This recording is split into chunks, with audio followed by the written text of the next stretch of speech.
Morning everybody, it's Tom Christie in the painting studio, and this will be session 1 of painting the blue goose that we carved in the previous carving series. If you haven't seen that, there's a series of creating this decoy from scratch. You may want to check that out. And today we're going to start painting the decoy. I'm going to do that with a base coat, a little bit of texture on the decoy. So we'll pull the camera in and take a look at that. Welcome back. If you're getting value out of my channel, please consider hitting the subscribe button, and any thumbs up helps out. It's all free and I'm going to keep it that way. This is a resource for people that want to carve decoys or wildfowl. I'm going to start by putting a base coat on the bird and a little bit of texture with a sponge. Not on the bill, but on the feathered areas of the bird. And I think it helps. You can choose not to put texture on. That's okay. These painting techniques will work without texture. But I just wanted to explain that before I get started. I'm using a combination of Liquitex heavy body acrylic burnt umber with Liquitex gesso to make this material of this consistency, and I'm just going to use a big 1-inch brush and start spreading that on the decoy in sections. So just for demonstration purposes, I'll start here so you can see that. Just going to paint right over the eye, and as I mentioned, we're not going to texture the bill. I am going to go ahead and paint this material over the bill to give it a base coat. And I'm putting on quite a bit of material to begin with. I'm going to smooth that over the bill area. And then I'm going to put a little bit on my palette, a little bit of the material. And I'm going to work that into a sponge. This is a synthetic sponge, just cheap packing material. And then I'm going to use that sponge to lay in some texture. And I'll probably go over the bird a couple of times to get a nice consistent texture, drying between textured coats. So you don't have to watch me do this over the entire bird. There's a lot of surface area here, but just know that I'm going to do this over the entire bird, and then we'll be back. Here's just a quick look at the bird after a couple of passes on the texture. I'm going to let that dry, and then we'll start the base painting colors. All right, I've mixed up raw umber, just a touch of raw umber with white gesso to make this off-white color, and I want to paint the head with that. This will take a couple of coats, and I'm using a little angle brush for control here.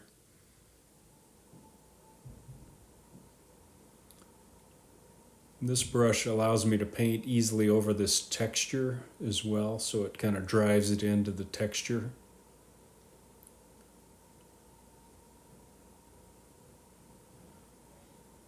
And when I say just a touch of raw umber, you just need enough in there to give it an off-white color so that when we add pure white gesso over the top, you're able to see the feather markings. That'll come later. So I'm going to paint all of this structure down here, the white to begin with. Not worried too much about over painting here because we'll come back and clean things up as we add the dark brown body color.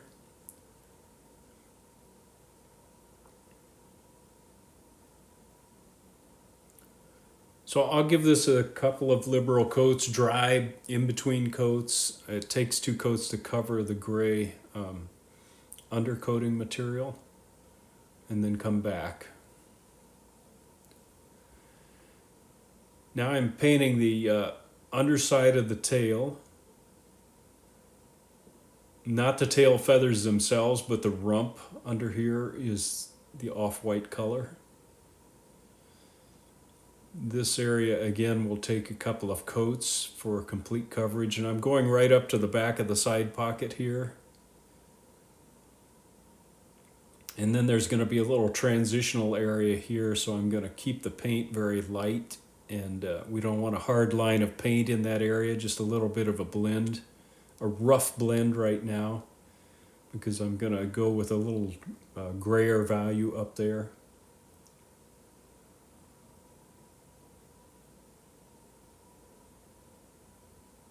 So I'll give this 2 good coats and then come back.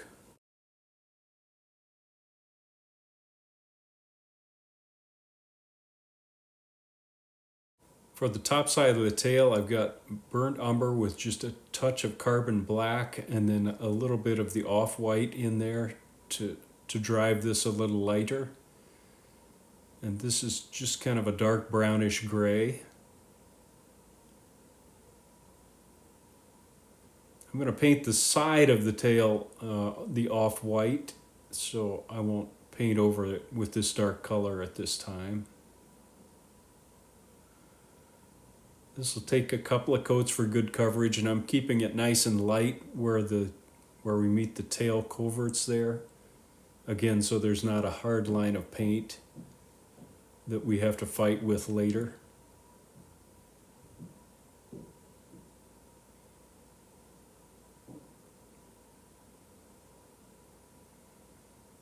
This tail is actually going to end up very light, but the center of the feathers is this darker color.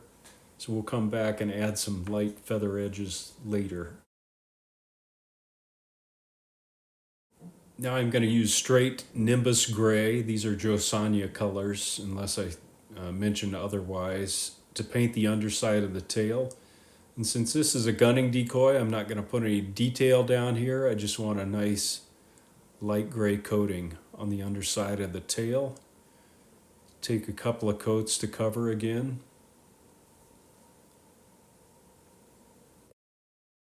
And while I have that Nimbus Gray in the brush, I'm just going to paint this area of the tail coverts.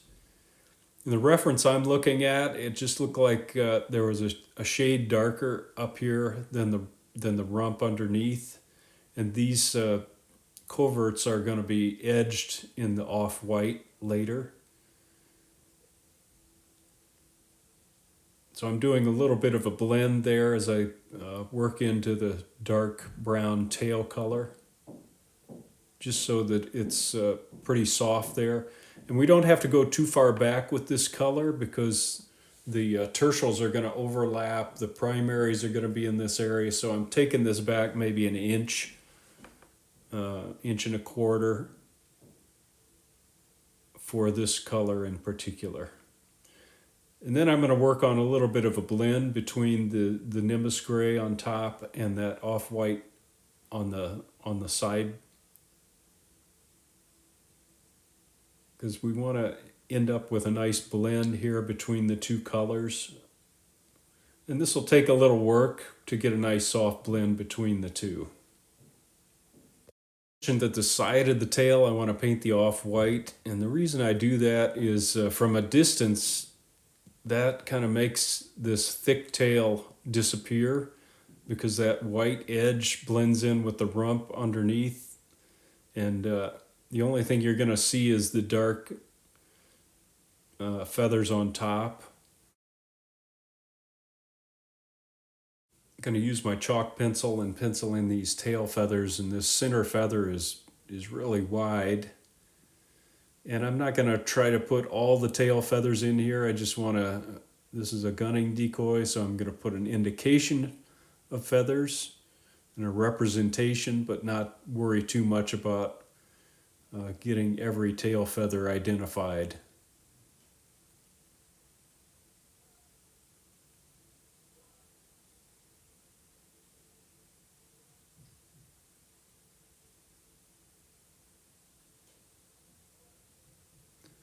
I'm going to do about that many, and that should be good for our purposes.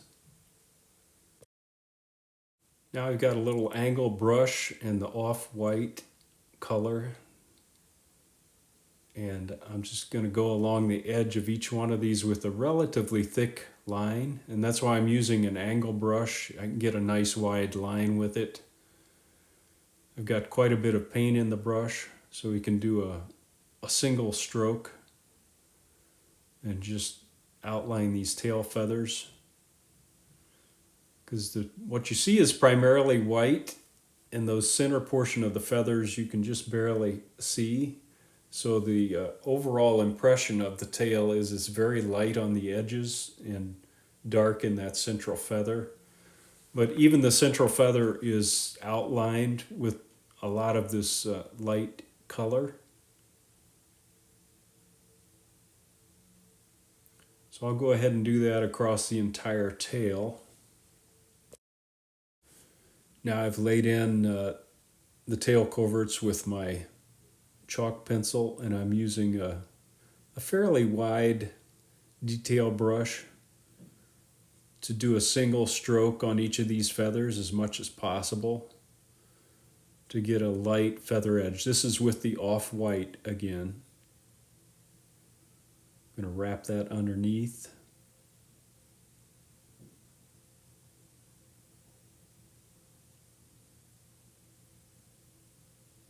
This is a gunning decoy, so I'm not going to spend a lot of time doing a lot of blending on these feathers.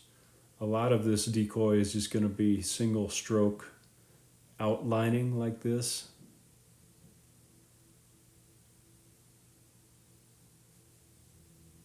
So I'll go ahead and finish those coverts up and then come back.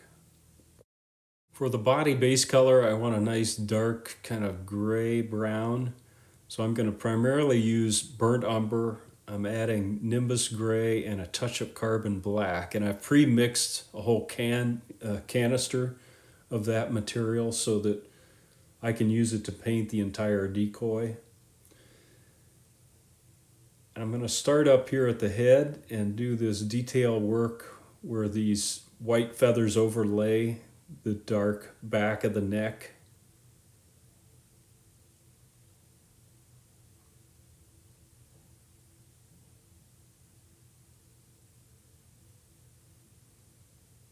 So I'm going to take that all the way around, and I'm going to paint the majority of the bird with the exception of the tertials back here, some of the rear scapulars. Most of this is going to be brown, but I've done a little layout work here on the feathering.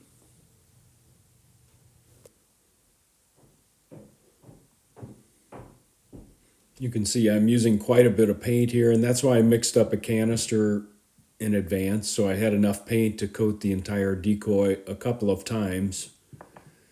So I'll just use this big brush and paint in the brown areas.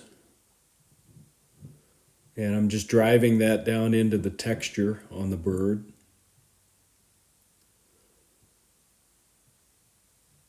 So I'll go ahead and paint the side pocket areas, and then we can work on the scapulars.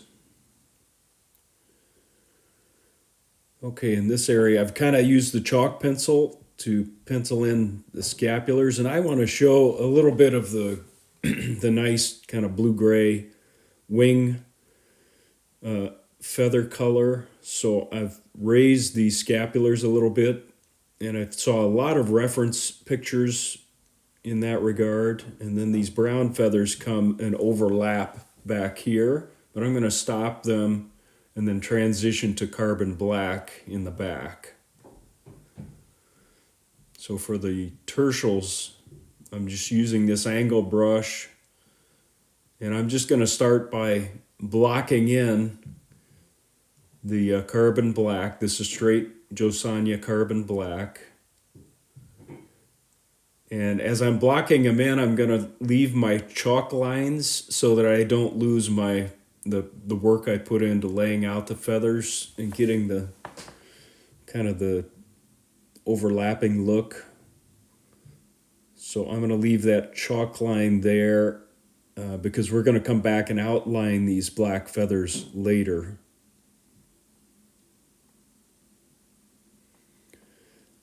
And again, I know I've said this multiple times, but this will take a couple of coats. I'll dry this between coats and then go back over it with the carbon black just to get a nice, rich, dark color.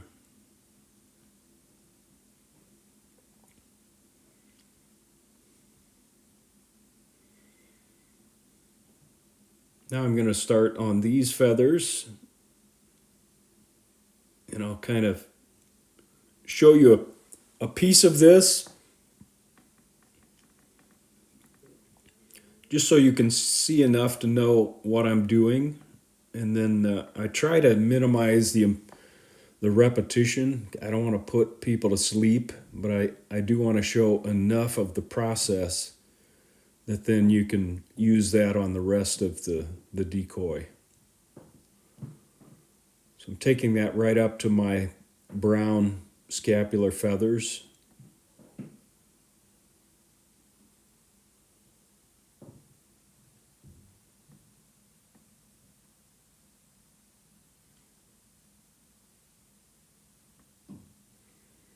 I find this angle brush works well for this, where you're covering large pieces of surface area like this, as opposed to a round brush. I like the small angled brush. So a little further along, you can see I've kind of left the outlines like we talked about. Now in this area, we're going to transition to the gray. So we'll mix up some gray color in that area.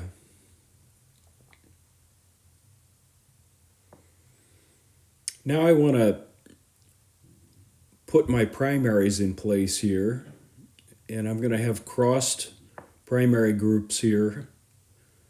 I'm just outlining where I want to paint carbon black. I'm using carbon black and a detail brush. And these are just going to lay right on top of the tail. As I talked about in the carving series, we didn't want to raise these primaries, so I'm just laying them flat against the tail.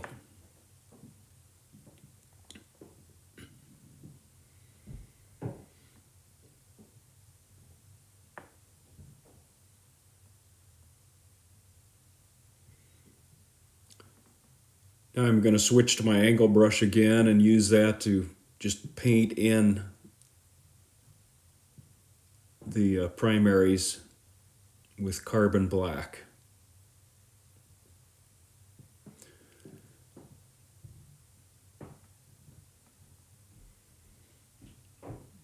Again, I'm going to leave a little bit of an edge there so I know where the tertials start and stop. And then we'll jump ahead. So I've got the primaries blocked in. Now I'm working on this gray patch, and I've got a little nimbus gray with a touch of carbon black and a touch of burnt umber to come up with this gray value, and just scrubbing that in place. We're going to put some feather detail outlines over these patches.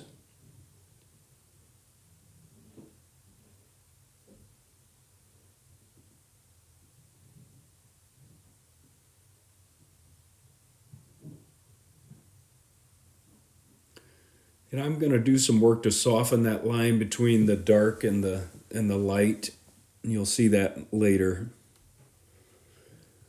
So I'm using kind of an intermediate gray value here with a little bit more carbon black in the mix, and just scrubbing that over this transitional area and up into these feathers as well. So there's kind of a nice soft transition between the gray back to the black. You can see the texture on the bird really helps facilitate this. I can just dry brush scrub across it, and it gives me a nice, pretty nice blend with a good stiff brush like this.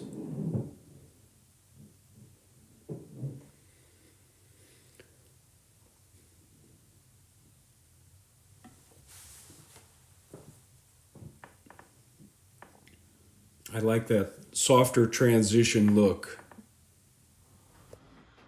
All right, that's a good place to stop. Session 1, I don't want these videos to get too long. We've got the base coats, base colors on the bird. And in session 2, we'll go into the details and add more life to the decoy. Until then, Tom Christie signing out. Good carving to you.